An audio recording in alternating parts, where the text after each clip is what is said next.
जय हिंद साथियों, मैं अनिल कुमार फिर से अपने यूट्यूब चैनल में आप लोगों का स्वागत करता हूं। दोस्तों, आज के सेशन का मेरा जो टॉपिक है, वह आपको क्वेश्चन बैंक से रिलेटेड है और उसका हम लोग क्या करेंगे कि आपको पॉलिटिकल साइंस के जो एग्जाम हुए थे 2023 में, ठीक है ना? बिहार बोर्ड की हम बात कर रहे हैं, ठीक है ना? उसके जो भी प्रश्न है उसका हम लोग एनालिसिस करेंगे। तो इससे पहले भी क्या है कि इसका एक क्लास जो है वो आपको हो चुकी है, ठीक है ना? अगर आप उसको नहीं देखे हैं तो आप चैनल के प्लेलिस्ट में जाकर आप उसे देख सकते हैं, ठीक है ना? तो आज जो क्लास होगी वो आपको दूसरी क्लास होगी। तो चलिए साथियों, आज के इस सेशन को शुरू करते हैं, ठीक है ना? तो देखिए, आज के सेशन का जो मेरा पहला प्रश्न है, वो क्या है? देखिए, प्रश्न जो आपको स्टार्ट हो रही है, वो आपको 26 नंबर से स्टार्ट हो रही है, ठीक है ना? तो इससे पहले भी हम लोग क्या किए थे, 1 से लेके 25 तक के प्रश्नों का एनालिसिस किए थे। तो देखिए, क्या कह रहा है, आपका जो पहला प्रश्न है साथियों, वो क्या कह रहा है, इसे समझिए। देखिए, कह रहा है कि पेंटागन नामक इमारत जो है, वो आपको अवस्थित है कहाँ? कह रहा है अमेरिका में, सोवियत संघ में, फ्रांस में, ब्रिटेन में। तो इसका सही आंसर जो हो जाएगा ना, वो आपको अमेरिका हो जाएगा। क्या हो जाएगा? अमेरिका हो जाएगा। तो आपका यहाँ से एक प्रश्न आ गया कि सर पेंटागन है क्या? ठीक है ना? तो देखिए, तो ये जो पेंटागन है ना, वो अमेरिका का एक रक्षा इमारत है। क्या है? रक्षा इमारत। तो याद रखिएगा कि अमेरिका के जो आपको रक्षा इमारत है, क्या है? रक्षा इमारत, उसको हम लोग क्या कहते हैं जानते हैं? तो आपको पेंटागन के नाम से जो है वो आपको जानते हैं। तो इन चीजों को आपको अच्छे से याद रखना है। सोवियत संघ, इसको आप याद रखिएगा, इसको हम लोग यूएसएसआर के नाम से भी क्या करते हैं कि आपको जानते हैं। तो इन सभी चीज़ों को आपको अच्छे से याद रखना है। और जब भी सोवियत संघ की बात आएगी तो एक चीज़ याद रखिएगा कि सोवियत संघ का जो विघटन हुआ था वो आपको कब हुआ था? तो थोड़ा सा ध्यान दीजिएगा कि ये जो सोवियत संघ है, इसका जो विघटन होता है ना, वो आपको 25 दिसंबर 1991 ईस्वी को, और सोवियत संघ को जो होता है 15 खंडों में जो होता है वो आपको क्या कर दिया जाता है कि आपको तोड़ दिया जाता है। तो देखिए, तो जब भी आपको ये दिमाग में अगर सोवियत संघ आए तो वहां पे सबसे पहले आपको यही याद रखना है कि सोवियत संघ का विघटन कब हुआ था?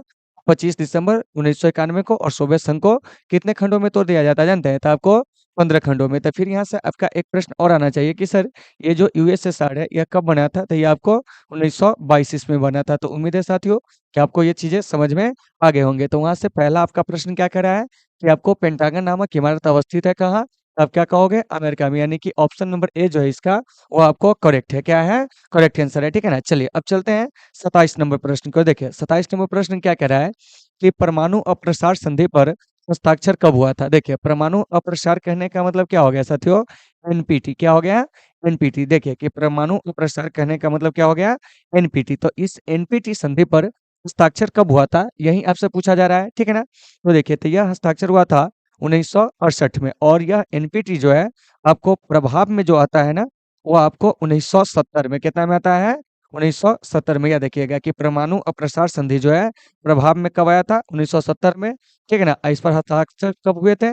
आपको 1968 में। मतलब हस्ताक्षर की बात आएगी तो 1968 में। तो यहाँ से एक क्वेश्चन पूछा जाएगा कि सर ये जो एनपीटी है ये आपको है क्या?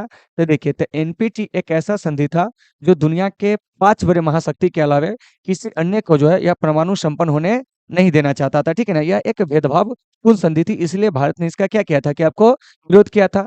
एनपीटी का मतलब होता है क्या? तो जान लीजिए। तो इसका पूर्ण रूप आपसे कभी कभी पूछ लिया जाएगा। तो न्यूक्लियर नन, क्या कहेंगे?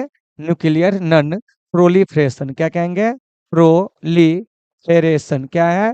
प्रोलिफरेशन ट्रीटी, यानी कि परमाणु अप्रसार संधि। इसको याद रखिएगा। यह आपको 1968 में क्या होते हैं? हस्ताक्षरित होते हैं, ठीक है ना? और 1970 में यह अस्तित्व में आते हैं। इसके बाद आप एक चीज याद रखिएगा, पीटीबीटी का। क्या है? पीटीबीटी का इसका मतलब हो जाएगा आपको पार्शियल। क्या है? Partial test. क्या है? Test ban. क्या कहेंगे? तो आपको ट्रीटी। क्या है? ट्रीटी, ठीक है ना? तो ये जो आपको पार्शियल मतलब पार्शियल टेस्ट बैन ट्रीटी है, यह कब अस्तित्व में आता है? तो यह आपको 1963 में। क्या है? 1963 में। और इसके तहत क्या होता है जानते हैं? कि आपको परमाणु परीक्षण की छूट दी जाती है, लेकिन कहा जाता है केवल क्या जानते हैं? कि आपको भूमिगत। क्या है? भूमिगत। यानी कि पीटीबीटी में क्या होता है कि आपको भूमिगत परमाणु परीक्षण की क्या होती है कि आपको छूट दी जाती है। तो इस बात को भी आपको अच्छे से याद रखना है। तो कभी कभी आपके एग्जाम में पूछा जाएगा कि बताइए कि किस संधि में भूमिगत परमाणु परीक्षण को छूट मिली थी? तो क्या कहेंगे जानते हैं? पीटीबीटी। क्या है?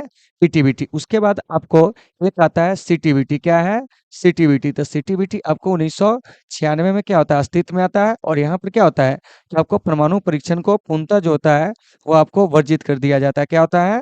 परमाणु जो परीक्षण होता है उसको क्या कर दिया जाता है? आपको वर्जित कर दिया जाता है। तो इन सभी चीजों को आपको अच्छे से याद रखना है। तो आपका प्रश्न क्या कह रहा है कि परमाणु अप्रसार संधि अस्तित्व में कब आया था? तो ऑप्शन नंबर सी यानी कि 1968 में। आज जो कुछ भी बताया गया है, जितने भी पूर्ण रूप आपको बताए जाते हैं, उन सारे पूर्ण रूप को आपको अच्छे से क्या करना है? याद रखना है। तो उम्मीद है कि आपको ये सारे चीज़ जो होंगे समझ में आ गए होंगे। चलिए अब चलते हैं अगले प्रश्न की ओर। देखिए क्या कह रहा है, सुनिए। कि निम्न में से कौन मानव अधिकार का एक प्रकार है? तो देखिए अभिव्यक्ति की स्वतंत्रता, ठीक है ना? इसके अलावा आपको सामाजिक समानता, इसके अलावा आपको आर्थिक अधिकार क्या है? आर्थिक अधिकार। और डी में कह रहा है इनमें से सभी। तो इसका सही आंसर जो हो जाएगा ना, वो आपको डी हो जाएगा। क्या हो जाएगा? डी हो जाएगा। तो देखिए, तो यहाँ से एक प्रश्न आएगा, क्या कि बताइए कि मानव अधिकार हम किसको कहते हैं? ये भी तो पूछा जा सकता है, ठीक है ना? तो आप याद रखेंगे कि एक मानव को मानव होने के नाते जो अधिकार दिए जाते हैं, उसी को हम लोग क्या कहते हैं? तो आपको मानवाधिकार कहते हैं। और देखते होइएगा कि मानवाधिकार को बढ़ावा देने के लिए प्रत्येक साल जो होता है 10 दिसंबर को विश्व मानवाधिकार दिवस जो होता है वो आपको मनाया जाता है। तो कभी-कभी आपके एग्जाम में पूछ लिया जाएगा कि बताइए विश्व मानवाधिकार दिवस क्या है? मानवाधिकार दिवस जो है वो आपको कब मनाया जाता है? तो साथियों याद रखिएगा, विश्व मानवाधिकार दिवस जो है वो आपको 10 दिसंबर को क्या होता है कि आपको मनाया जाता है। तो इन चीज़ों को आपको अच्छे से याद रखना है। तो फिर यहाँ से एक बात आती है कि ये जो विश्व मानवाधिकार दिवस है, यह 10 दिसंबर को ही क्यों मनाया जाता है? तो देखिए, तो इस दिन क्या हुआ था, वर्ष 1948 में संयुक्त राष्ट्र महासभा ने मानव अधिकार के घोषणा पत्र को क्या हुआ था कि आपको स्वीकार किया था। तो आप याद रखिएगा, यूएन महासभा, क्या कहेंगे? यूएन महासभा। इसका मतलब हो गया संयुक्त राष्ट्र महासभा ने क्या किया था कि आपको 10 दिसंबर, ठीक है ना, 1948 को क्या किया था कि आपको मानवाधिकार घोषणा पत्र, क्या है? मानवाधिकार घोषणा पत्र जो होता है, क्या होता है? मानवाधिकार घोषणा पत्र, उसको क्या करता है? स्वीकार करता है। इसीलिए 10 दिसंबर को क्या होता है कि आपको विश्व मानव अधिकार दिवस जो होते हैं वो आपको मनाए जाते हैं। तो देखिए, तो इस प्रश्न का जो सही आंसर हो जाएगा वो क्या हो जाएगा? तो आपको डी हो जाएगा। पूछेंगे विश्व मानव अधिकार दिवस कब मनाया जाता है? तो आपको 10 दिसंबर को क्यों मनाया जाता है? क्योंकि इसी दिन जो था वो आपका वर्ष 1948 में संयुक्त राष्ट्र महासभा ने मानव अधिकार के जो घोषणा पत्र है उसको क्या करता है कि आपको एक्सेप्ट करता है। तो इन सभी चीज़ों को साथियों आपको अच्छे से याद रखना है। चलिए अब हम चलते हैं अगले प्रश्न को। देखिए अगला प्रश्न क्या कह रहा है, इस पर हम लोग बात करते हैं। देखिए सुनिए, कह रहा है कि संयुक्त राष्ट्र संघ के कुल सदस्यों की जो संख्या है वो कितनी है? मतलब आपसे क्वेश्चन पूछा जा रहा है कि जो आपको संयुक्त राष्ट्र संघ है, ठीक है ना, इस संयुक्त राष्ट्र संघ में जो टोटल सदस्यों की संख्या है वो कितनी है? यही आपसे क्या है कि आपको पूछा जा रहा है। तो देखिए ऑप्शन जो है, ठीक है ना, देखिए, रुक जाइए, इसको पहले ऑफ कर देते हैं, ठीक है ना। चलिए, पता ही नहीं चल रहा है भाई ऑफ है या ऑन है। चलिए ऑफ हो गया। देखिए यहाँ सुनिए, क्या कह रहा है कि संयुक्त राष्ट्र संघ के कुल सदस्यों की जो संख्या है वो कितनी है? यही आपसे पूछा जा रहा है। तो देखिए, तो संयुक्त राष्ट्र संघ के कुल सदस्यों की जो संख्या है अभी फिलहाल वो आपको 193 है। क्या है? 193। तो इन चीजों को याद रखना है। तो देखिए, तो इसका जो 193वां देश है वो कौन है? तो वो आपको दक्षिणी सूडान है। क्या है? दक्षिणी सूडान, ठीक है ना। 192वां देश पूछेंगे संयुक्त राष्ट्र संघ के, तो हो जाएंगे आपको मोन्टे नेग्रो। क्या हो जाएगा? मोन्टेनेग्रो, ठीक है ना। 151वां देश जो पूछेंगे, ठीक है ना, तो वो हो जाएगा आपको, कौन जानते हैं? पूर्वी तिमोर। क्या हो जाएगा? पूर्वी तिमोर। तो देखिए, तो इन सभी चीजों को आपको अच्छे से याद रखना है। कभी कभी आपके एग्जाम में क्वेश्चन पूछ लिया जाएगा कि बताइए कि संयुक्त राष्ट्र संघ में जो अभी आपको 193 देश है, तो इसका 193 नंबर का देश जो है वो आपको कौन है? तो क्या कहेंगे जानते हैं? दक्षिण सूडान। 192 नंबर का पूछेंगे मोन्टेनेग्रो। 191 नंबर का पूछेंगे पूर्वी तिमोर। तो यहाँ से एक बात आती है कि ये जो संयुक्त राष्ट्र संघ है इसका गठन कब होता है? तो साथियों याद रखिएगा, 24 अक्टूबर 1945 को संयुक्त राष्ट्र संघ का क्या होता है कि आपको गठन होता है। और उसके बाद याद रखिएगा कि इसका जो मुख्यालय है वो कहाँ है, ये भी तो आपसे पूछा जा सकता है। तो देखिए साथियों, इसके मुख्यालय की अगर हम बात करेंगे संयुक्त राष्ट्र संघ की, ठीक है ना, तो वह आपको न्यूयॉर्क में है। कहाँ है? न्यूयॉर्क में। इन चीजों को याद रखिएगा। और न्यूयॉर्क जो है किस द्वीप पर है जानते हैं? तो आपको मैनहट्टन द्वीप पर। किस द्वीप पर है? मैनहट्टन द्वीप पर। तो इन चीजों को भी आपको अच्छे से याद रखना है। तो कभी कभी प्रश्न पूछा जाएगा कि बताइए कि संयुक्त राष्ट्र संघ का जो मुख्यालय है, ठीक है ना, न्यूयॉर्क, वो किस द्वीप पर है? तो क्या कहेंगे? मैनहट्टन द्वीप पर है। और संयुक्त राष्ट्र संघ का नाम जो संयुक्त राष्ट्र संघ दिया था वो कौन दिया था जानते हैं? तो वो आपको फ्रैंकलिन डी रूजवेल्ट ने दिया था। तो यहाँ से कभी कभी प्रश्न पूछा जाएगा कि संयुक्त राष्ट्र संघ के जो संस्थापक सदस्य देश थे वो आपको कितने थे? तो देखिए, तो संयुक्त राष्ट्र संघ के संस्थापक अगर सदस्य देशों की बात किया जाए तो वह आपको कितना था जानते हैं? 50 था। क्या था? 50 था, ठीक है ना। और इसका जो आपको 51वां सदस्य देश जो बना था वो कौन बना था? तो देखिए, तो वो आपको पोलैंड बना था। क्या बना था? पोलैंड बना था, ठीक है ना। तो इन सभी चीजों को आपको अच्छे से क्या करना है? याद रखना है। तो उम्मीद है साथियों कि आपको ये सारे चीज होंगे समझ में आ गए होंगे, ठीक है ना। अब आइए, अब हम लोग यहाँ से आगे चलते हैं, क्या है? आगे चलते हैं और कुछ बात है उसको भी हम लोग क्या करते हैं कि आपको जान लेते हैं। जैसे क्या जानेंगे? तो भारत संयुक्त राष्ट्र संघ का सदस्य कब बना था? तो देखिए, तो भारत जो है वो आपको 24 अक्टूबर क्या है?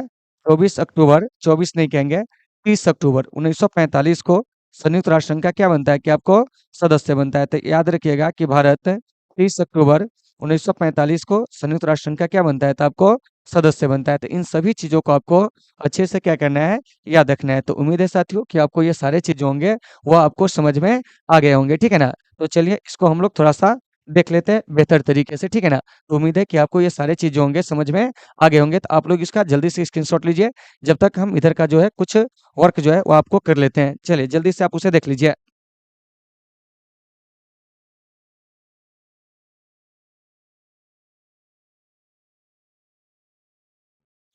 चलिए उम्मीद है कि आप इसे क्लियर कर लिए होंगे।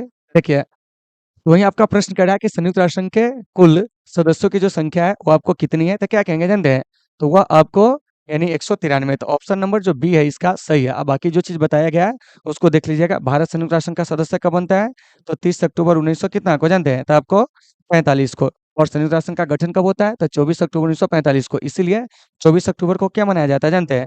आपको संयुक्त राष्ट्र संघ दिवस जो है वो आपको कब मनाया जाता है? तो याद रखिएगा 24 अक्टूबर को जो होता है आपको संयुक्त राष्ट्र दिवस जो होते हैं, यूएन दिवस, वो आपको क्या होते हैं कि आपको मनाए जाते हैं। तो ऐसे बहुत सारे प्रश्न जो होंगे आपके एग्जाम में आएंगे, आप उसे देख लेंगे। चलिए चलते हैं अगले प्रश्न की ओर। देखिए अगला प्रश्न क्या कह रहा है? देखिए यहाँ ध्यान से सुनिए कि निम्न में से कौन सा क्षेत्रीय संगठन 1992 में गठित किया गया था? तो देखिए, तो 1992 की बात आ रही है। तो 1992 में जो था वो आपको यूरोपीय संघ जो है वो आपको गठित हुआ था। कौन गठित हुआ था?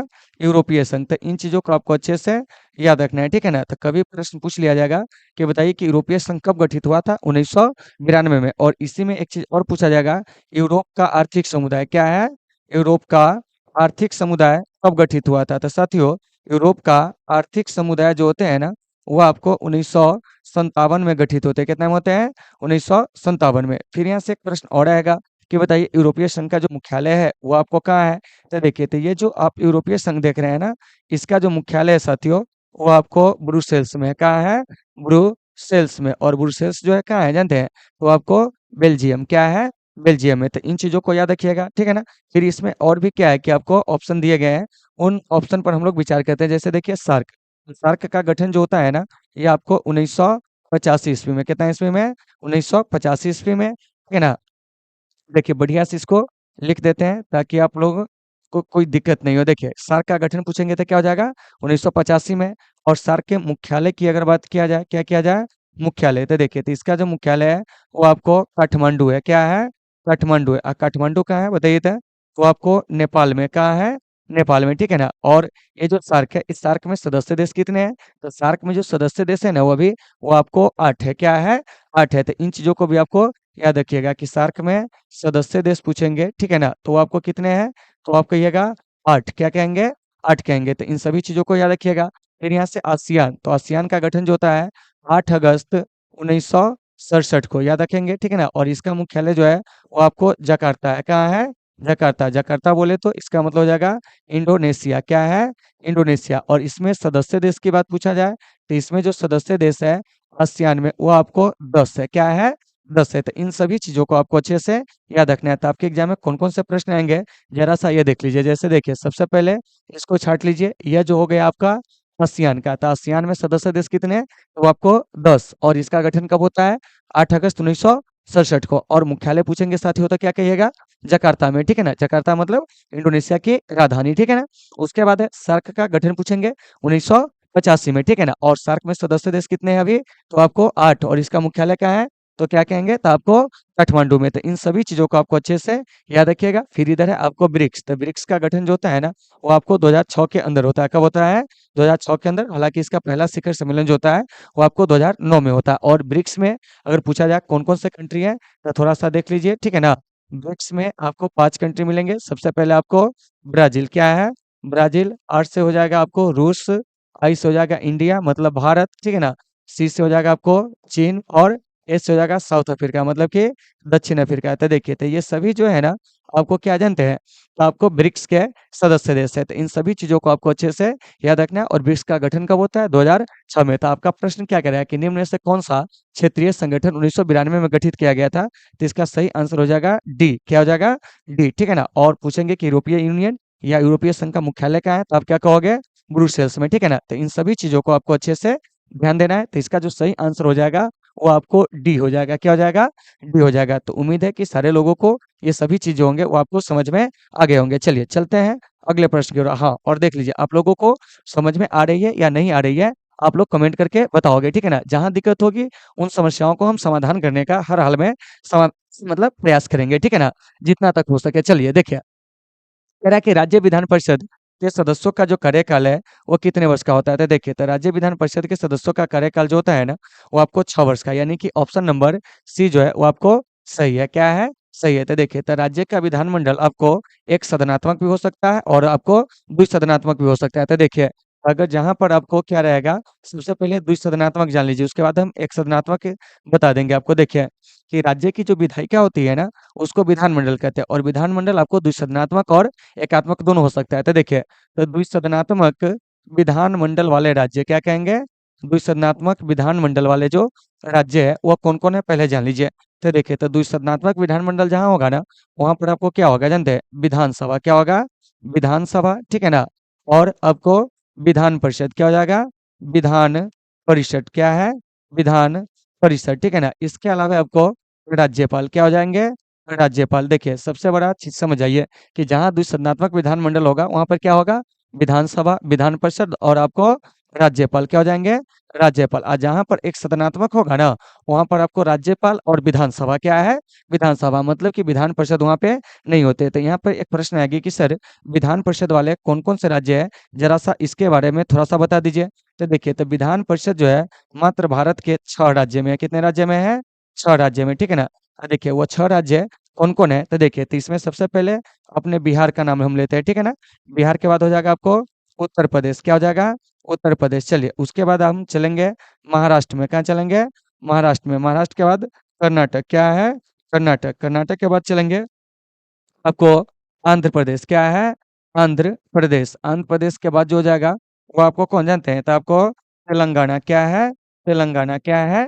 तेलंगाना। तो देखिए, तो यह 6 ऐसे राज्य हैं जहां पर आपको क्या जानते हैं कि आपको विधान परिषद है। तो देखिए, तो बिहार में विधान परिषद के 75 सीट है, ठीक है ना। उत्तर प्रदेश में जो है आपको 99 सीट है।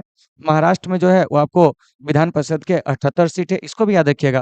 कर्नाटक में विधान परिषद के 75 सीट है। आंध्र प्रदेश में विधान परिषद के 50 सीट है और तेलंगाना में जो है वो आपको 40 सीट है। तो देखिए, तो जहां पर आपको विधान परिषद होगा ना वहां का विधानमंडल हो गया आपको द्विसदनात्मक। क्या हो गया? द्विसदनात्मक। लेकिन भारत के मात्र 6 ही राज्य में इस प्रकार के विधानमंडल देखने को मिलेंगे, नहीं तो सभी राज्यों में क्या है? विधानसभा और आपको क्या जानते हैं? राज्यपाल। क्या है? राज्यपाल। तो इसी चीज को आपको याद रखना है, ठीक है ना। तो ये जो आपको विधान परिषद है, तो विधान परिषद के सदस्यों का कार्यकाल कितने वर्ष का होता है? तो याद रखिएगा, विधान परिषद के जो सदस्य होते हैं क्या होते हैं? सदस्य होते हैं, उनका कार्यकाल जो होते हैं ना वो आपको 6 वर्ष का, कितने वर्ष का होता है? देखिए, विधान परिषद सदस्यों का क्या है? सदस्यों का क्या कहेंगे जानते हैं? तो आपको कार्यकाल। क्या है? कार्यकाल कितने वर्ष का होता है? तो क्या कहिएगा? 6 वर्ष का। इसमें पूछेंगे विधानसभा के सदस्यों का कार्यकाल, आप कहेंगे 5 वर्ष। क्या कहेंगे? 5 वर्ष। तो देखिए, तो यहाँ से जो भी प्रश्न आएंगे आप सारे को देख लेंगे, ठीक है ना। तो इस प्रश्न का जो सही आंसर हो जाएगा वो आपको क्या हो जाएगा जानते हैं? तो वो आपको यानी कि सी हो जाएगा। क्या हो जाएगा? सी हो जाएगा। तो उम्मीद है कि सारे लोगों को ये सभी चीज जो है साथियों समझ में आ गए होंगे। अगर कहीं से कोई दिक्कत होती है तो आप हमें बताएंगे। चलिए चलते हैं अगले प्रश्न को। देखिए क्या कह रहा है। कह रहा है कि भारत के संविधान में कुल कितने अध्याय है? तो देखिए, तो भारत के संविधान में अभी जो है आपको टोटल जो है आपको 25 अध्याय है। 25 अध्याय कहने का मतलब क्या हो गया? देखिए, यहाँ पर भाग पूछा जा रहा है। क्या पूछा जा रहा है? भाग पूछा जा रहा है। तो आइए थोड़ा सा हम लोग बात कर लेते हैं हमारे संविधान के जो मूल में आकार थी वो आपको क्या थी, ठीक है ना। और वर्तमान में आपको क्या कह रहे थे? देखिए, तो संविधान के अगर मूल आकार की बात किया जाए, क्या किया जाए? संविधान के, ठीक है ना, मूल आकार क्या है? मूल आकार, ठीक है ना, ये हो गया, ठीक है ना। और इधर अगर हम पूछेंगे वर्तमान आकार, क्या पूछेंगे? वर्तमान आकार। इस दोनों में क्या आपको अंतर हो चुके हैं जान लीजिए। मतलब कि संविधान जिस समय बना उस समय की बात हो रही है, ठीक है ना। और अभी जो है आपको इसकी आकृति कैसी हो गई है यह जानिए, ठीक है ना। तो देखिए, तो सबसे पहले शुरू में जो था 395 आपको क्या था कि अनुच्छेद था, क्या था? अनुच्छेद था। देखिए, उसके बाद आपको भाग जो था यानी कि 22 भाग था, क्या था? 22 भाग था। 8 जो था वो आपको अनुसूचियाँ, क्या है? 8 अनुसूचियाँ थी, क्या थी? अनुसूचियाँ थी, ठीक है ना? चलिए, इसके अलावा एक जो था आपको प्रस्तावना, क्या है? प्रस्तावना, ठीक है ना? तो देखिए, तो ये हो गया आपको मूल में, क्या हो गया? मूल में। अगर इसी चीज़ को अभी वर्तमान में देखिएगा, क्योंकि हमारा संविधान तो 26 जनवरी 1950 को लागू हुआ था।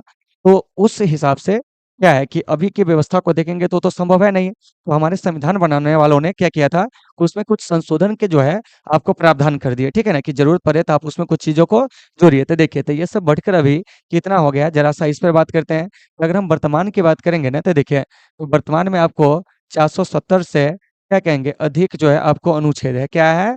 अनुच्छेद है, ठीक है ना? 470 से अधिक क्या कहेंगे? अनुच्छेद।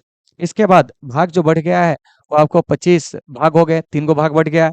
अनुसूचियाँ अगर कहा जाए अभी वर्तमान में कितना है, तो आपको 12 अनुसूचियाँ है, क्या है? 12 अनुसूचियाँ है और प्रस्तावना, तो ये तो अभी भी है, क्या है? अभी भी है। तो देखिए, तो आपसे क्या पूछा जा रहा है? सुनिए, कि भारत के संविधान में कुल कितने अध्याय हैं? अभी की बात पूछा जा रही है, यानी भाग कितने हैं? तो क्या कहिएगा? 25। और सीधे पूछता है कि मूल में कितना है? तो क्या कहते हैं जानते हैं? तो आपको 22। अनुसूची पूछेगा कि मूल में कितने थे? तो क्या कहिएगा? 8। अभी कितना है?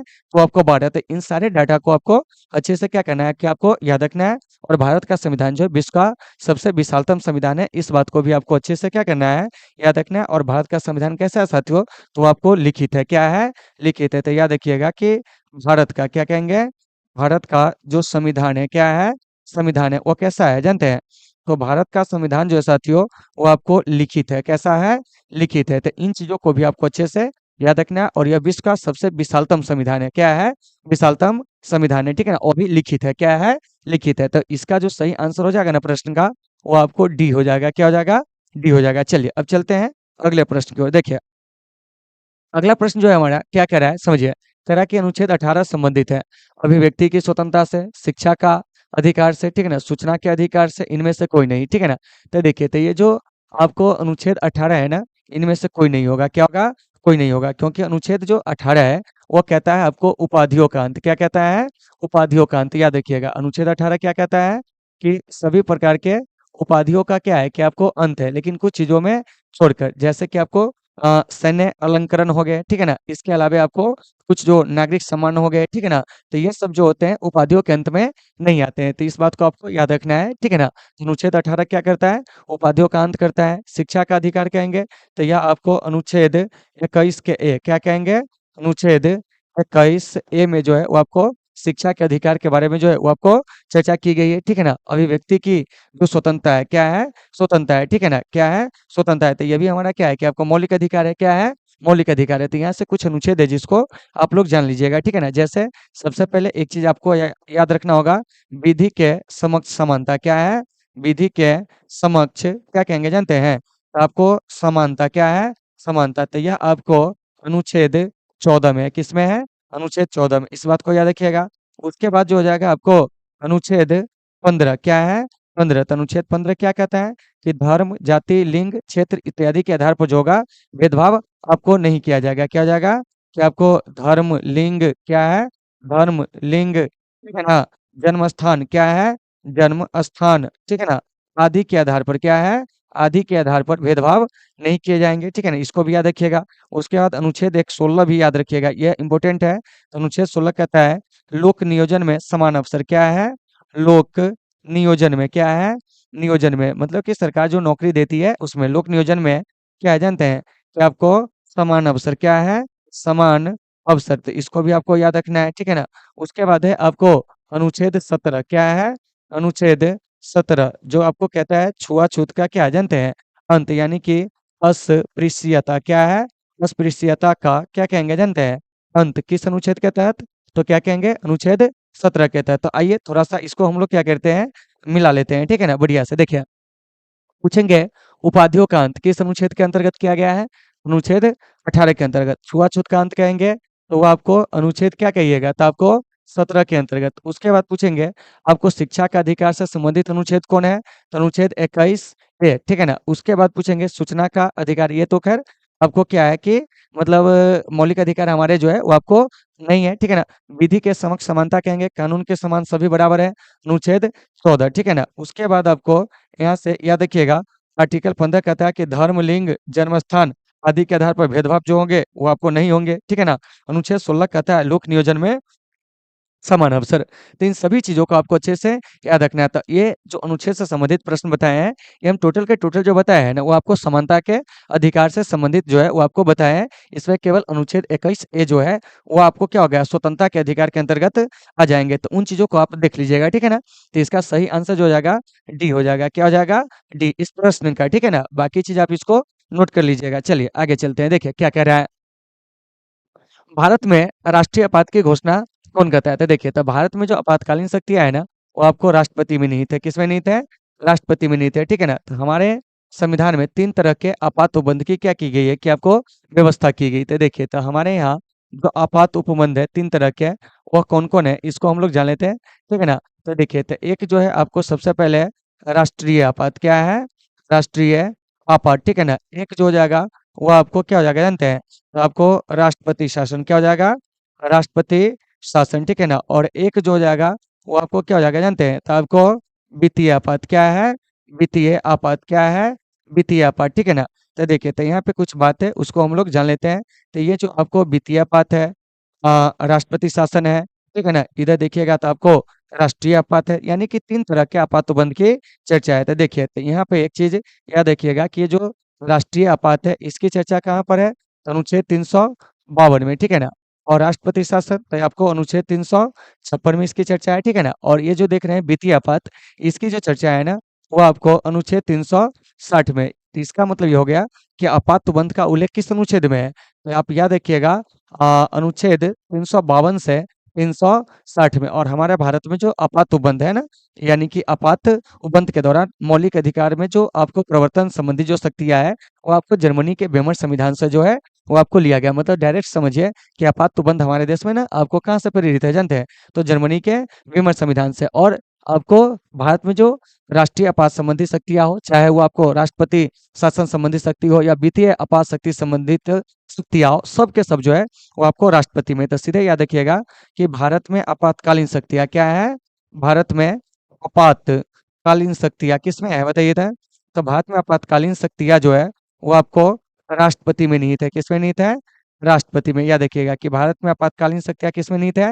राष्ट्रपति में। तो क्या राष्ट्रपति मनमर्जी तरीके से अपने आपातकालीन शक्ति का प्रयोग करते हैं? तो जी नहीं, वो क्या करते हैं जानते हैं? अपने मंत्रिपरिषद के सहयोग से अपने आपातकालीन शक्ति का क्या करते हैं? प्रयोग करते हैं। तो देखिए, यहाँ से डायरेक्ट क्वेश्चन पूछा जा रहा है कि राष्ट्रीय आपात की घोषणा कौन करते हैं भारत में? तो आप क्या कहोगे जानते हैं? तो वो आपको भारत के राष्ट्रपति। और अभी भारत के राष्ट्रपति जो है कौन है बताइए तो?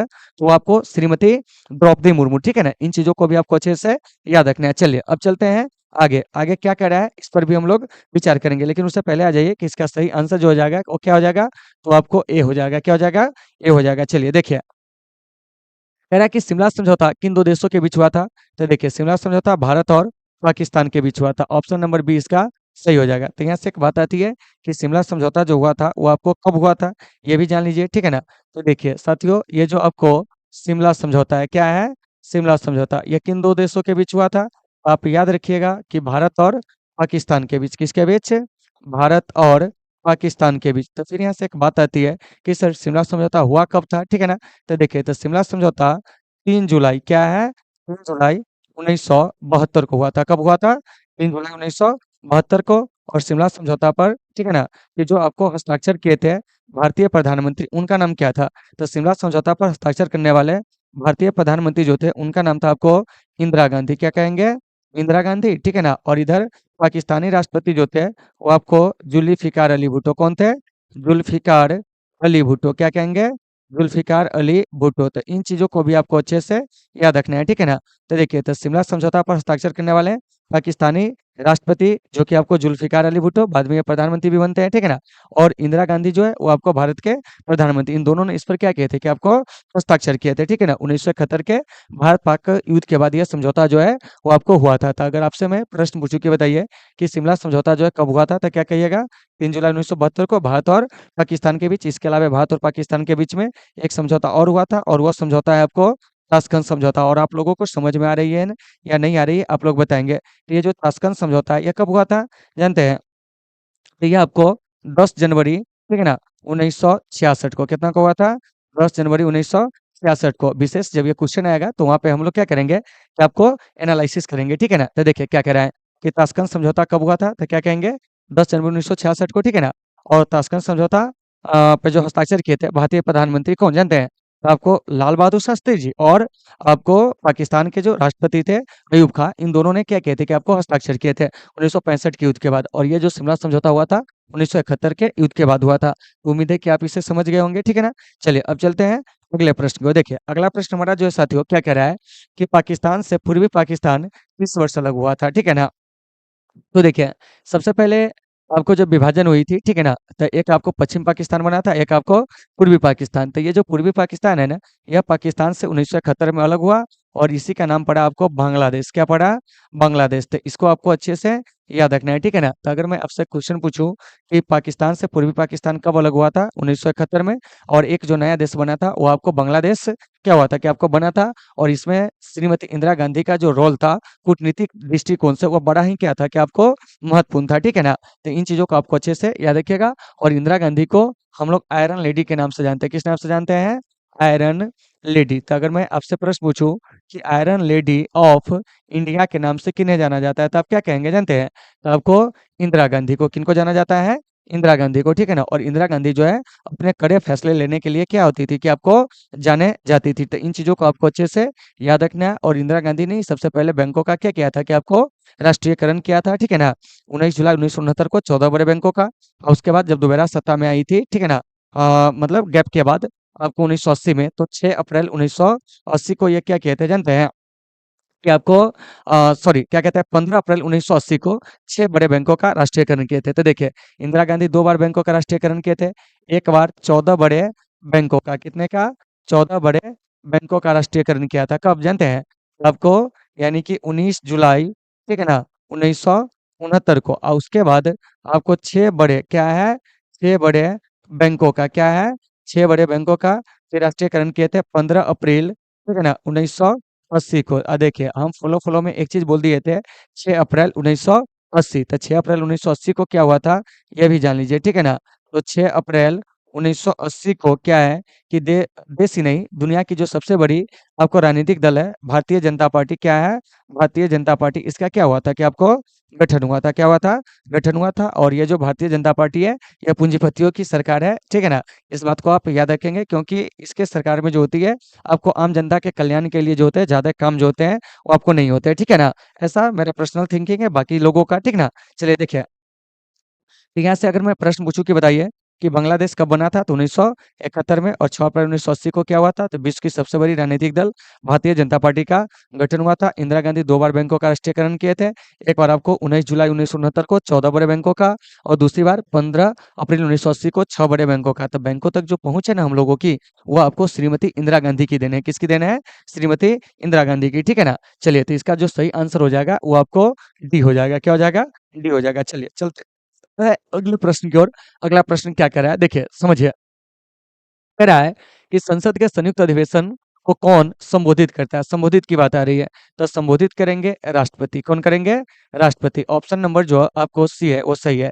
तो देखिए, तो जब राष्ट्रपति संसद के संयुक्त अधिवेशन को संबोधित करते हैं तो उसे कहा जाता है राष्ट्रपति का अभिभाषण। क्या कहा जाता है? राष्ट्रपति का अभिभाषण। क्या है?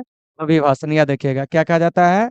राष्ट्रपति का अभिभाषण जो है वो आपको कहा जाता है। यानी कि संसद के संयुक्त बैठक को जब राष्ट्रपति संबोधित करेंगे तो उस भाषण के, राष्ट्रपति के भाषण को क्या कहा जाएगा? राष्ट्रपति का अभिभाषण। और राष्ट्रपति का जो अभिभाषण बनाता है वो आपको कौन बनाता है जानते हैं? तो आपको केंद्रीय मंत्रिमंडल। कौन बनाता है? केंद्रीय मंत्रिमंडल जो होते हैं वो आपको राष्ट्रपति के अभिभाषण को क्या करता है कि आपको तैयार करता है। इस बात को याद रखिएगा। और संयुक्त अधिवेशन की जो अध्यक्षता करते हैं वो आपको लोकसभा अध्यक्ष करते हैं। कौन करते हैं? लोकसभा अध्यक्ष करते थे। क्वेश्चन पूछा जाएगा कि संविधान के किस अनुच्छेद के तहत संयुक्त अधिवेशन बुलाए जाते हैं, तो आप लिखेंगे अनुच्छेद कितना जानते हैं? आपको 108। क्या कहेंगे? अनुच्छेद 108। दूसरी बात कि भारतीय संविधान में ये जो संयुक्त अधिवेशन का प्रावधान है वो किस देश के संविधान से प्रेरित है? तो देखिए, तो यह आपको ऑस्ट्रेलिया, क्या है? ऑस्ट्रेलिया के संविधान से प्रेरित है। तो अगर आपसे मैं प्रश्न पूछूं कि बताइए कि भारतीय संविधान में संयुक्त अधिवेशन का प्रावधान जो है किस देश के संविधान से प्रेरित है, तो क्या कहेंगे? ऑस्ट्रेलिया। संयुक्त अधिवेशन संविधान के किस अनुच्छेद के तहत? अनुच्छेद 108 के तहत बुलाए जाते हैं। संयुक्त अधिवेशन की अध्यक्षता कौन करते हैं? लोकसभा अध्यक्ष करते हैं, ठीक है ना। लेकिन संबोधित कौन करते हैं? आपको राष्ट्रपति करते हैं। और जब राष्ट्रपति संसद के संयुक्त अधिवेशन को संबोधित करते हैं तो उसे क्या कहा जाता है? उनके भाषण को राष्ट्रपति का अभिभाषण। और इस अभिभाषण को तैयार कौन किया रहता है? आपको केंद्रीय मंत्रिमंडल। तो यहाँ से एक बात आएगी कि सर वर्तमान में जो राष्ट्रपति है वो कौन है? तो देखिए, तो वर्तमान में जो हमारे राष्ट्रपति है, ठीक है ना, महामहिम, क्या कहेंगे? महामहिम श्रीमती, क्या कहेंगे? श्रीमती, ठीक है ना। देखिए, महामहिम श्रीमती द्रौपदी मुर्मू, क्या कहेंगे? श्रीमती द्रौपदी मुर्मू, ठीक है ना। और ये देश के क्या है कि आपको द्रौपदी, क्या कहेंगे? श्रीमती द्रौपदी मुर्मू। देखिए यहाँ पे थोड़ा सा गलती हो गया, देख लीजिए यहाँ पे, ठीक है ना। श्रीमती द्रौपदी मुर्मू जो है वो वर्तमान में जो है क्या जानते हैं? तो आपको भारत के आपको राष्ट्रपति है, क्या है? राष्ट्रपति। और ये देश के पहले आदिवासी राष्ट्रपति है और देश की केवल दूसरी महिला राष्ट्रपति। इन चीजों को याद रखिएगा। देश के सबसे युवा राष्ट्रपति है, कौन जानते हैं? तो महामहिम श्रीमती द्रौपदी मुर्मू। इनसे पहले नीलम संजीव रेड्डी थे, ठीक है ना। मतलब युवा में सबसे युवा राष्ट्रपति में, ठीक है ना। अभी लोकसभा अध्यक्ष की बात करेंगे तो वो आपको ओम बिरला है। कौन है? ओम बिरला। तो इस चीज को भी आपको अच्छे से याद रखना है कि अभी जो लोकसभा अध्यक्ष है वो कौन है? वो आपको ओम बिरला है, जो आपको कोटा, ठीक है ना, ये संसदीय क्षेत्र जो है उनका ये क्या करते हैं कि आपको प्रतिनिधित्व करते हैं। मतलब ये राजस्थान से है। कहाँ से है? राजस्थान से। तो देखिए, तो जो भी चीज आपको बताया जा रहा है सारे चीजों को आप अच्छा से देखिएगा, ठीक है ना। और ये जो एनालिसिस हो रही है केवल 12th वालों के लिए नहीं हो रही है, ठीक है। आप अपने भाइयों में भी इस वीडियो को फॉरवर्ड कर सकते हैं। कारण क्या है कि इसमें जो कुछ भी बताया जा रहा है उसका जो लेवल है ना वो आपको कंपटीशन का है। किसका है? कंपटीशन का है। तो ये मत समझ जाइएगा कि हाँ कि ये जो हम पढ़ रहे हैं तो ये हमको पढ़ना ही नहीं। देखिए, ये सबके लिए है, ठीक है ना। जितना बेहतर तरीके से अभी से तैयारी कीजिएगा, बाद में आपको उतना कम तैयारी करना पड़ेगा, ठीक है ना। चलिए देखिए क्या कह रहा है, सुनिए। राज्य के राज्यपाल को कौन नियुक्त करता है? तो देखिए, तो राज्य के राज्यपाल को जो नियुक्त करते हैं ना वो आपको राष्ट्रपति करते हैं। कौन करते हैं? राष्ट्रपति करते हैं। तो इस बात को आपको अच्छे से याद रखना है, ठीक है ना। और ये जो आपको राष्ट्रपति होते हैं, ठीक है ना, वो राज्यपाल की क्या करते हैं? आपको नियुक्ति करते हैं। क्या है? नियुक्ति करते हैं। इसीलिए राज्यपाल जो होते हैं ना, क्या होते हैं? राज्यपाल। वो आपको राष्ट्रपति के प्रसाद प्रयत्न, क्या कहेंगे? राष्ट्रपति के प्रसाद प्रयत्न कार्य करते हैं। इसका मतलब ये हो गया कि राष्ट्रपति जब चाहे तब किसी राज्यपाल को क्या कर सकते हैं कि उसके पद से मुक्त कर सकते हैं। तो इन चीजों को भी आपको अच्छे से याद रखिएगा। तो ये जो राष्ट्रपति होते हैं संघ की कार्यपालिका के संवैधानिक प्रमुख क्या होते हैं? संघीय कार्यपालिका के क्या कहेंगे जानते हैं? तो आपको संवैधानिक प्रमुख होते हैं। क्या होते हैं? संघीय कार्यपालिका के संवैधानिक प्रमुख होते हैं। जबकि राज्यपाल जो होते हैं ना वो आपको प्रांतों की कार्यपालिका के क्या कहेंगे? प्रांतों की कार्यपालिका के संवैधानिक प्रमुख होते थे। दोनों बात याद रखिएगा, ठीक है ना। कि संघ की कार्यपालिका के संवैधानिक प्रमुख कौन? राष्ट्रपति। और प्रांत की कार्यपालिका के तो क्या कहेंगे आपको? राज्यपाल। क्या कहेंगे? राज्यपाल, ठीक है ना। और अभी बिहार के राज्यपाल के बारे में जान लीजिए, उनका नाम क्या है? तो राजेंद्र विश्वनाथ अर्लेकर, ठीक है ना। तो ऐसे चीज भी आपके एग्जाम में पूछे जाएंगे तो आप उसे बढ़िया से देख लीजिएगा। तो उम्मीद है कि सारे चीज आपको समझ में आ गए होंगे, ठीक है ना। चलिए अब चलते हैं आगे। लेकिन इस प्रश्न का जो सही आंसर हो जाएगा वो पहले क्या हो जाएगा? तो वो आपको सी हो जाएगा। मतलब कि राज्य के राज्यपाल की नियुक्ति कौन करते हैं? तो वे आपको राष्ट्रपति करते हैं। चलिए देखिए अगला प्रश्न क्या कह रहा है कि निम्न में से कौन सी नियुक्ति राष्ट्रपति के द्वारा नहीं की जाती है? भारत के मुख्य न्यायाधीश, ठीक है ना, इनकी नियुक्ति जो करते हैं राष्ट्रपति करते हैं। लोकसभा अध्यक्ष, इनकी नियुक्ति भी जो होते हैं वो आपको कौन करते हैं जानते हैं? आपको राष्ट्रपति। क्या है? राष्ट्रपति। राज्यों के राज्यपाल क्या है? राज्यों के राज्यपाल, ठीक है ना। तो राज्यों के राज्यपाल, भारत के प्रधानमंत्री, भारत के मुख्य न्यायाधीश, इस सबकी नियुक्ति जो करते हैं कौन करते हैं जानते हैं? आपको राष्ट्रपति। लोकसभा अध्यक्ष की नियुक्ति राष्ट्रपति नहीं करते। तो कहेंगे सर कैसे? तो देखिए, तो अनुच्छेद 93 के अनुसार क्या है? अनुच्छेद, ठीक है ना, 93 के अनुसार क्या है कि आपको लोकसभा अध्यक्ष का चुनाव जो होता है ना लोकसभा सदस्य अपने में से किसी को करते हैं, ठीक है ना। यानी कि लोकसभा जो अध्यक्ष हो गया, क्या हो गया? देखिए यहाँ लोकसभा क्या कहेंगे कि आपको अध्यक्ष। क्या है? अध्यक्ष। और लोकसभा के जो उपाध्यक्ष होते हैं क्या होते हैं? उपाध्यक्ष, ठीक है ना। इसकी जो नियुक्ति करते हैं क्या करते हैं? नियुक्ति करते हैं, ठीक है ना। नियुक्ति नहीं कहेंगे, इनका जो चयन करते हैं लोकसभा सदस्य अपने में से करते हैं। क्या करते हैं? अपने में से। जैसे मान चलिए कि लोकसभा का ये मान चलिए 10 को सदस्य है, क्या है? 10 को सदस्य है, चाहे जो भी सदस्य है, क्या है? जो भी सदस्य है, तो यह सब क्या करेगा, अपने में से किसी एक को क्या करेगा, अध्यक्ष चुन लेगा, और किसी एक को क्या कर लेगा जानते हैं, उपाध्यक्ष चुन लेगा, ठीक है ना। तो देखिए, तो इस प्रश्न का सही आंसर बी हो जाएगा। तो बाकी भारत के मुख्य न्यायाधीश, राज्यों के राज्यपाल, भारत के प्रधानमंत्री, ठीक है ना, भारत के महान्यायवादी, भारत के मुख्य निर्वाचन आयुक्त, इन सबकी जो नियुक्ति करते हैं ना, वो आपको राष्ट्रपति करते हैं। कौन करते हैं? राष्ट्रपति करते हैं। तो इसका जो सही आंसर हो जाएगा, वो आपको क्या हो जाएगा जानते हैं, तो आपको बी हो जाएगा। तो अभी भारत के जो मुख्य न्यायाधीश है वो कौन है? तो देखिए, भारत के जो अभी मुख्य न्यायाधीश है, ठीक है ना, डी वाई चंद्रचूड़। क्या कहेंगे? D Y Chandrachud. कौन है? D Y Chandrachud. क्या है? चंद्रचूड़, ठीक है ना। यह भारत के अभी क्या है जानते हैं, तो आपको मुख्य न्यायाधीश है। इस बात को आपको अच्छे से याद रखिएगा। और यह भारत का कैमे मुख्य न्यायाधीश है जानते हैं, तो आपको 50वें नंबर के। तो इन बात को याद रखना है। लोकसभा अध्यक्ष अभी बताए हैं कौन है, तो आपको ओम बिरला। कौन है? ओम बिरला। ऐसे चीज को भी आपको अच्छे से याद रखना है, ठीक है ना। उसके बाद है राज्य के राज्यपाल, तो प्रत्येक राज्य के अलग अलग होंगे। भारत के प्रधानमंत्री, तभी सभी आदमी जानते होइएगा कि श्री नरेंद्र मोदी जो है भारत के भी क्या है जानते हैं, तो आपको प्रधानमंत्री है। क्या है? प्रधानमंत्री है, ठीक है ना। तो इन सभी बातों को आपको अच्छे से याद रखना है। तो इस प्रश्न का जो सही आंसर हो जाएगा 39 का, वो आपको क्या हो जाएगा? बी हो जाएगा। चलिए चलते हैं अगले प्रश्न की ओर। अगला प्रश्न क्या कह रहा है, ध्यान से पहले देखिए आप लोग, ठीक है ना। बड़ा अच्छा क्वेश्चन है। देखिए क्या कह रहा है कि निम्न में से किसके विरुद्ध अविश्वास प्रस्ताव जो है लाया जा सकता है। यही प्रश्न पूछा जा रहा है।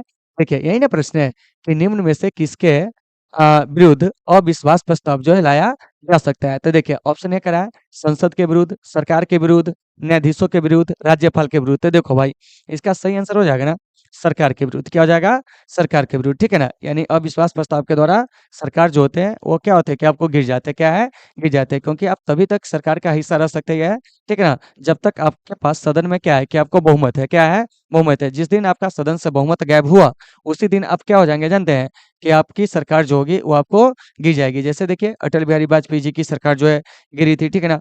इसके अलावा मोरारजी देसाई को देखिएगा कि अविश्वास प्रस्ताव के कारण जो था आपको त्यागपत्र देना पड़ रहा था। बीपीसी, ऐसे बहुत सारे प्रधानमंत्री, चंद्रशेखर हो गए, ठीक है ना, एडी देवगौड़ा हो गए, ठीक है ना, इंद्र कुमार गुजराल हो गए थे। ऐसे बहुत सारे आपको भारतीय प्रधानमंत्री हुए जिनको क्या हुआ था कि सदन में बहुमत नहीं होने के कारण क्या हुआ था कि आपको अपने पद से इस्तीफा देना पड़ा था। तो सरकार के खिलाफ जो है ना, वो आपको अविश्वास प्रस्ताव लाया जा सकता है। तो इसका सही आंसर जो हो जाएगा 40 का, वो आपको साथियों बी हो जाएगा। क्या हो जाएगा?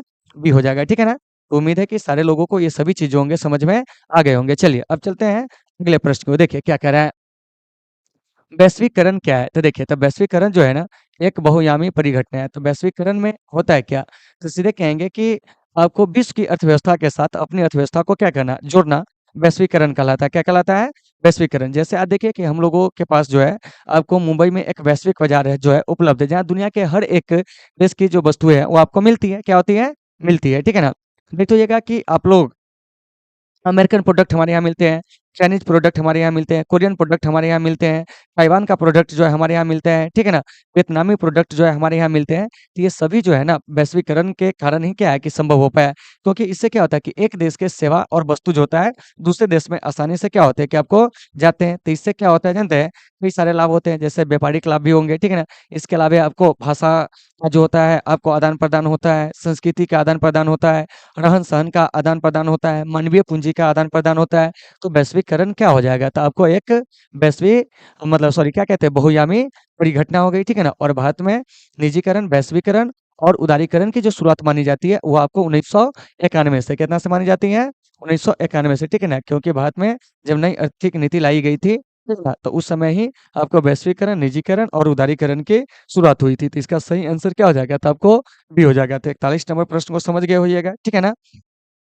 यहाँ से एक बात आती है कि भारत में नई आर्थिक नीति जो आपको शुरू हुई थी, कब शुरू हुई थी, तो कहेंगे आपको 1900 कितना में जानते हैं, आपको 91 में। और भारत में नई आर्थिक नीति शुरू करने का श्रेय किस प्रधानमंत्री को जाता है, तो पीवी नरसिम्हा राव को। किनको जाता है? पीवी नरसिम्हा राव को, ठीक है ना। और दूसरी बात याद रखिएगा कि भारत में आर्थिक उदारीकरण का पिता किसे कहा जाता है, तो आपको डॉक्टर मनमोहन सिंह को, ठीक है ना। तो याद रखिएगा कि भारत में, ठीक है ना, भारत में आर्थिक उदारीकरण क्या कहेंगे, आर्थिक उदारीकरण पिता किसे कहा जाता है। तो याद रखिएगा कि भारत में आर्थिक उदारीकरण का पिता जो है ना, वो आपको डॉक्टर मनमोहन सिंह को कहा जाता है। किनको कहा जाता है?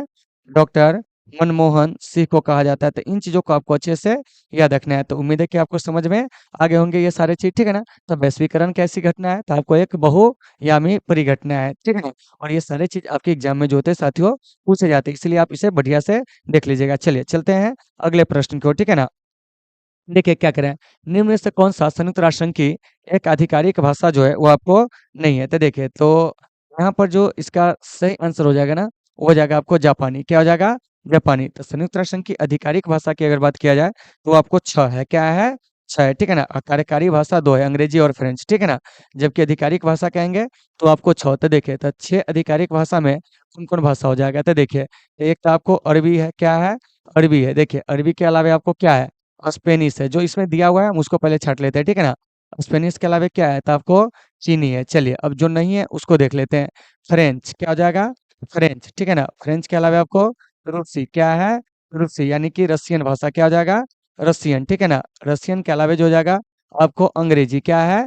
अंग्रेजी। तो यह सभी जो देख रहे हैं ना, संयुक्त राष्ट्र संघ की क्या है कि आपको आधिकारिक भाषा है। क्या है? आधिकारिक भाषा कितने हैं? तो आपको 6 है। और इसमें हम पूछ देंगे कार्यकारी भाषा, तो कार्यकारी भाषा में आइएगा तो वो आपको क्या हो जाएगा जानते हैं? तो वो आपको इधर अंग्रेजी हो गया और आपको फ्रेंच हो गया। क्या हो गया? फ्रेंच हो गया। तो इन चीज़ों को आपको अच्छे से याद रखना है। तो ये सभी जो है संयुक्त राष्ट्र संघ की क्या है? आधिकारिक भाषा है, मतलब कि संयुक्त राष्ट्र संघ के द्वारा जो मान्यता प्राप्त भाषा है वो आपको 6 है।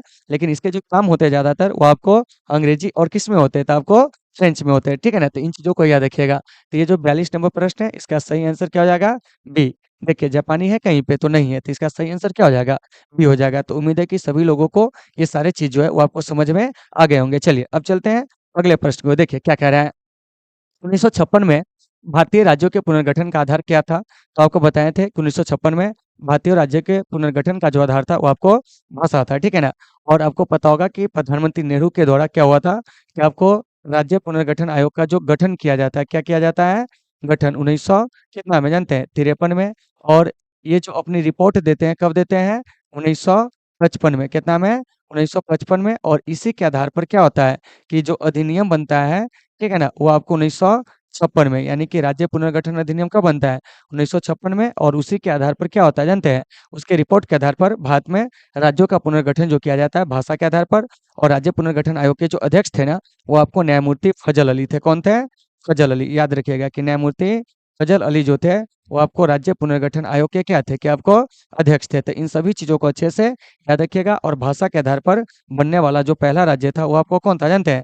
तो आपको आंध्र प्रदेश। कौन है? आंध्र प्रदेश। तो याद रखिएगा कि आंध्र प्रदेश जो है, ठीक है ना साथियों, वो आपको भाषा के आधार पर क्या है? भाषा के आधार पर क्या है? भाषा के आधार पर क्या जानते हैं? बनने वाला क्या है? बनने वाला क्या था जानते हैं? तो आपको पहला राज्य था। क्या था? पहला राज्य। तो याद रहेगा कि भाषा के आधार पर बनने वाला भारत का पहला राज्य कौन था? तो क्या कहेंगे? आंध्र प्रदेश। क्या है? आंध्र प्रदेश। 1956 में आपको पंजाब क्या है? पंजाब और बम्बई द्विभाषी राज्य बने थे। इसको भी आपको याद रखना है कि पंजाब और क्या कहेंगे जानते हैं? आपको बम्बई, ठीक है ना? द्विभाषी राज्य क्या कहेंगे? द्विभाषी राज्य जो बने थे वो आपको कब बने थे जानते हैं? तो वह आपको 1900 कितना में जानते हैं? तो आपको मतलब कि 56 में। तो इन चीज़ों को भी आपको अच्छे से याद रखना है कि पंजाब और बम्बई द्विभाषी राज्य कब बने थे? 1956 में। तो देखिए, तो यहाँ से जो कुछ भी आपको बताया जा रहा है, आपके एग्ज़ाम से रिलेटेड है, ठीक है ना? यह आपको ऐसा चीज़ है, ठीक है ना? जो आपको मतलब कॉम्पिटिशन के एग्ज़ाम में भी काम देंगे और आपके बोर्ड एग्ज़ाम में भी काम देंगे, ठीक है ना? तो इन सभी चीज़ों को आप देख लीजिएगा। तो इसका सही आंसर जो हो जाएगा वो आपको ए हो जाएगा। मतलब कि भारत में राज्यों का पुनर्गठन किस आधार पर किया गया था? तो आप क्या कहोगे जानते हैं? तो आपको भाषा के आधार पर। चलिए, चलते हैं आगे क्या कह रहा है सुनिए। कह रहा है कि भारत का पहला आम चुनाव कब हुआ था? तो साथियों, भारत में पहला आम चुनाव 1952 में हुआ था। क्या हुआ था? 1952 में, ठीक है ना? तो इन चीज़ों को आपको अच्छे से याद रखना। और अब तक जो है भारत में कितने लोकसभा चुनाव हो चुके हैं, ठीक है ना? इस पर भी हम लोग क्या करेंगे कि आपको बात करेंगे। तो देखिए, तो 2019 में लोकसभा का जो चुनाव हुआ था ना, वो आपको 17वें नंबर के, कितने नंबर के? 17वें नंबर के। और 2014 में जो हुआ था ना, वो आपको 16वें नंबर के, कितने नंबर के? 16वें नंबर के। और उसके बाद 2009 में जो हुआ था ना, इसको भी याद रखिएगा, ये आपको 15वें नंबर के, ठीक है ना? और 24 में आगामी जो होगा वो आपको 18वें नंबर के होंगे, क्या है? होंगे 2024 में, ठीक है ना? तो यहाँ से इसके लोकसभा अध्यक्ष सबका भी नाम आपको याद रखना है, क्या करना है? याद रखना है, ठीक है ना? तो देखिए 17वें लोकसभा के अध्यक्ष जो है अभी, वो आपको ओम बिरला है, कौन है? ओम बिरला, ठीक है ना? ये सब याद रखिएगा, बड़ा काम का चीज़ सब है, ठीक है ना? और भारत में आम चुनाव सामान्यतः 5 वर्ष पे होते हैं, ठीक है ना? 16वें लोकसभा जो अध्यक्ष थे, ठीक है ना? वो कौन जानते हैं? तो वो आपको सुमित्रा महाजन, क्या कहेंगे? सुमित्रा महाजन, क्या है? महाजन, ठीक है ना? और इनसे पहले जो बनी थी महिला, उनका नाम है आपको मीरा कुमार, जो कि आपको 15वीं लोकसभा के क्या थी? कि आपको अध्यक्ष थी, और लोकसभा के अध्यक्ष बनने वाली यह पहली महिला थी। और 2004 में जो है, ठीक है ना? लोकसभा का जो है आपको 14वें नंबर का चुनाव हुआ था, और इसके अध्यक्ष जो थे वो आपको कौन थे जानते हैं? तो सोमनाथ चटर्जी थे, कौन थे? सोमनाथ चटर्जी, ठीक है ना? तो इन सभी बातों को आपको अच्छे से याद रखना है। हालांकि इतना डीप तक नहीं पूछेगा, कंपटीशन वाले हो तो थोड़ा बहुत याद रखोगे, लेकिन बोर्ड वाले ज्यादा से ज्यादा ये 15वां से याद रखना। मीरा कुमार, जो कि आपको पहली महिला लोकसभा अध्यक्ष, ये पूछा जाएगा। दूसरी महिला लोकसभा अध्यक्छ सुमित्रा महाजन, जो कि 16वें नंबर के, ठीक है ना? और सबके कार्यकाल भी याद रखिएगा, ठीक है ना? हमारे यहाँ 5 वर्षों पे क्या होते हैं? कि आपको आम चुनाव होते थे। पहला आम चुनाव 1952 में हुआ था, दूसरा 1957 में, उसके बाद 1962 में, फिर आपको 1900 कितना में 67 में। उसके बाद जो है थोड़ा सा परिस्थितियां बदली, और थोड़ा सा समय जो होता है ना आपको चुनाव का, वो थोड़ा सा चेंज होने लगा, ठीक है ना?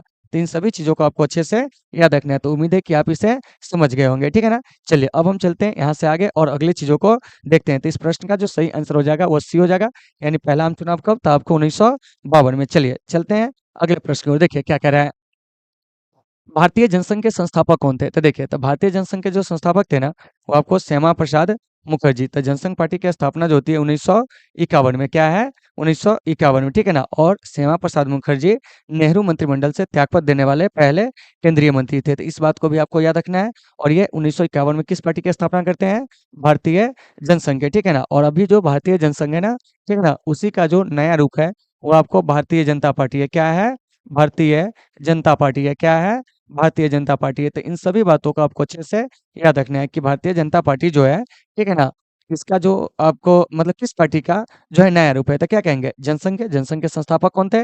श्यामा प्रसाद मुखर्जी। तो यहाँ से एक बात आती है कि सर इसका गठन कब हुआ था भारतीय जनता पार्टी का? तो 6 अप्रैल 1980 को। इसके संस्थापक सदस्यों में बात किया जाए तो आपको अटल बिहारी वाजपेयी जी, ठीक है ना, मुरली मनोहर जोशी, ठीक है ना, इसके अलावा आपको मतलब ये लाल कृष्ण आडवाणी, ठीक है ना? तो इन सभी चीजों को आपको अच्छे से याद रखना है, ठीक है ना? तो चलिए, तो यहाँ से ये जो 45 नंबर प्रश्न है, इसका सही आंसर सी हो जाएगा कि भारतीय जनसंघ के संस्थापक कौन थे?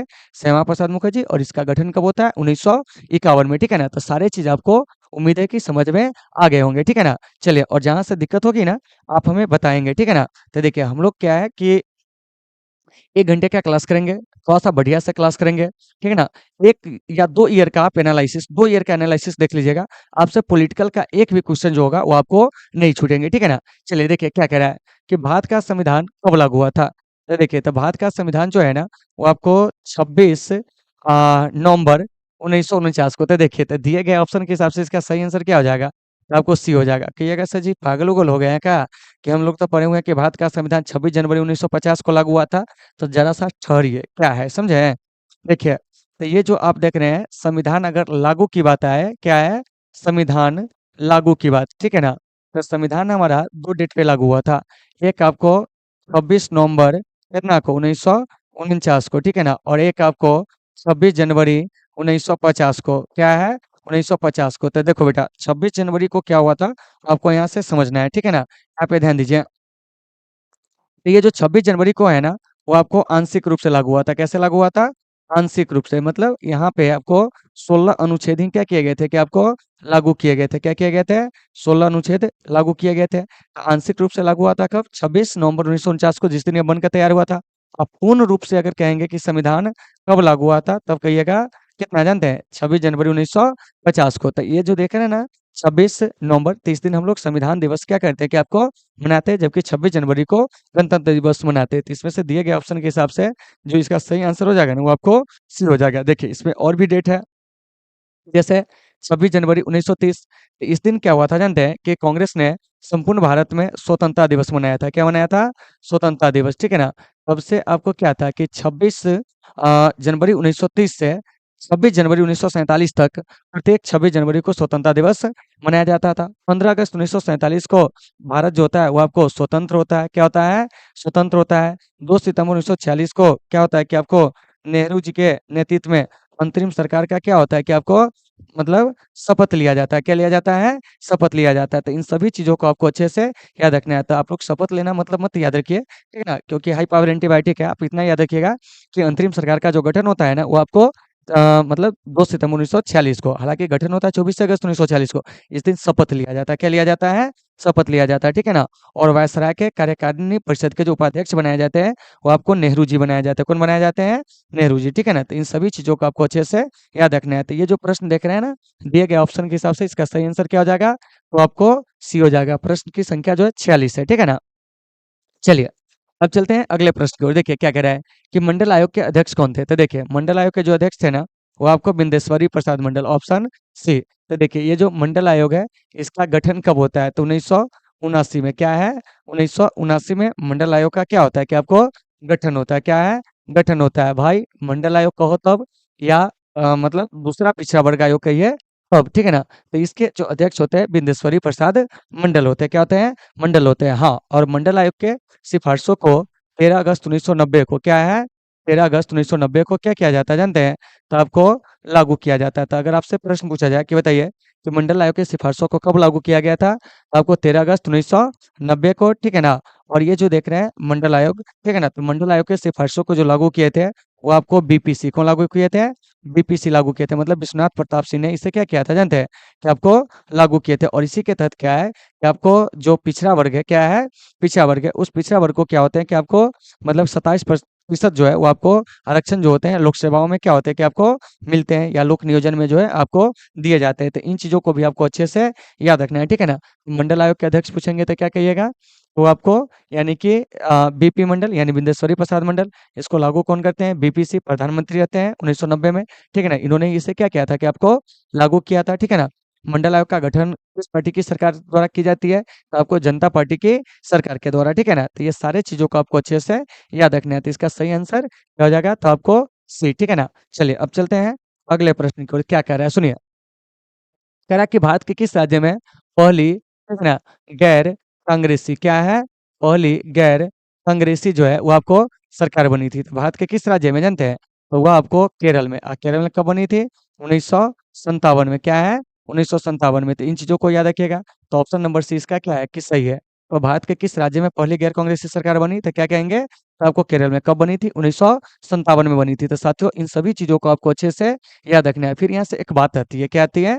बात आती है कि ये जो पहली गैर कांग्रेसी सरकार बनी थी 1957 में, इसके जो मुख्यमंत्री बने थे, कौन बने थे? तो वह आपको नंबदुरी पाद जो थे वही बने थे, ठीक है ना? तो इन चीज़ों को याद रखिएगा, ठीक है ना? चलिए तो इसका सही आंसर क्या हो जाएगा? तो आपको सी हो जाएगा, ठीक है ना? और केरल के बारे में एक चीज़ याद रखिएगा, यह सर्वाधिक साक्षरता दर वाला क्या है? कि राज्य है। सर्वाधिक लिंगानुपात वाला क्या है? कि आपको राज्य है। तो इन सभी चीज़ों को अच्छे से आपको याद रखना है। चलिए अब चलते हैं अगले प्रश्न की ओर। क्या कह रहा है सुनिए। कह रहा है कि भारतीय संविधान के अनुसार संप्रभुता निहित है किसमें? तो देखिए भारतीय संविधान के अनुसार ना साथियों, संप्रभुता जो निहित है वो आपको जनता में, क्योंकि हमारे संविधान की प्रस्तावना ही का जो पहला वाक्य जो शुरू होता है वो क्या होता है कि हम भारत के लोग से। किससे शुरू होता है? हम भारत के लोग से। मतलब कि यह जो संविधान है पूर्णतः किसको समर्पित है जानते हैं? तो आपको भारतीय जनता को समर्पित है। किसको समर्पित है? भारतीय जनता को, ठीक है ना? तो इस प्रकार से हम कहेंगे संप्रभुता किसमें निहित है? तो क्या कहिएगा? तो आपको जनता में। क्या है? जनता में, ठीक है ना? और संप्रभुता का मतलब क्या होता है कि संप्रभु राज्य किसको कहते हैं जानते हैं? तो मतलब ऐसा समझिए कि जो राज्य बिना किसी बाहरी दबाव के अपने क्या जानते हैं कि आंतरिक और बाह्य मामलों में निर्णय लेने के लिए स्वतंत्र होता है, तो उसको हम लोग संप्रभु कहते हैं, ठीक है ना? लेकिन यहाँ संविधान के अनुसार कह रहा है संप्रभुता, तो आपको जनता में हो जाएगा। तो ऑप्शन नंबर डी इसका क्या हो जाएगा कि आपको सही हो जाएगा। लेकिन हमारे भारत में कार्यपालिका के संवैधानिक प्रमुख पूछेंगे राष्ट्रपति, ठीक है ना?